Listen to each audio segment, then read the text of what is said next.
Assalamualaikum. Hari ni aku nak review satu head custom lah. Ni asal head HPE. Valve asal dia 22-25 lah. 20-25 telah di custom kepada 28-24. Okey, ni valve exhaust 22. Yang ni pula yang dah dimodified 24. Ni 22, ni 24. Ni beza dia lah. Okey. Kemudian dah di potting lah. Di potting. So valve seat ni pun dah buat lain ni. Valve seat pun tanam lain. Okey. Kita tengok dia punya valve pun beza lah. Okey, ni valve yang 28. Ni yang asal HPE 25. Jauh beza lah. Jauh beza 28 dengan 25.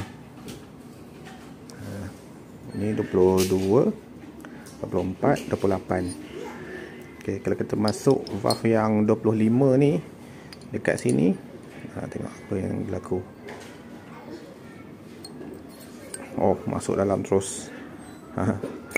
Ni valve asal. Okey. Kita tengoklah dia punya potting.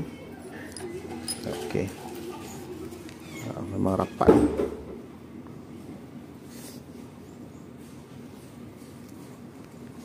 Okey, tengok belah exhaust pula.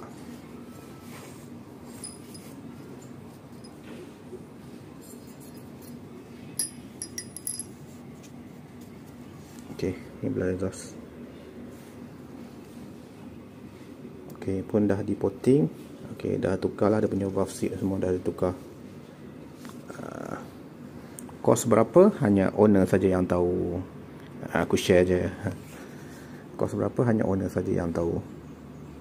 Okey, kita try pasang lah, tengok macam mana.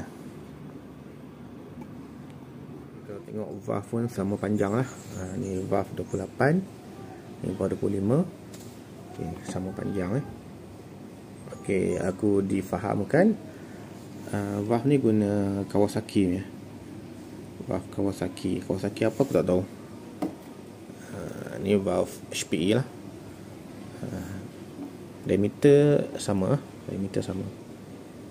Macam valve ni aku rasa valve terpakai ni, sebab tengok ada kesan valve seal. Bukan valve baru lah, valve terpakai. Ambil daripada model Kawasaki apa aku pun tak sure. Okay, just sharing.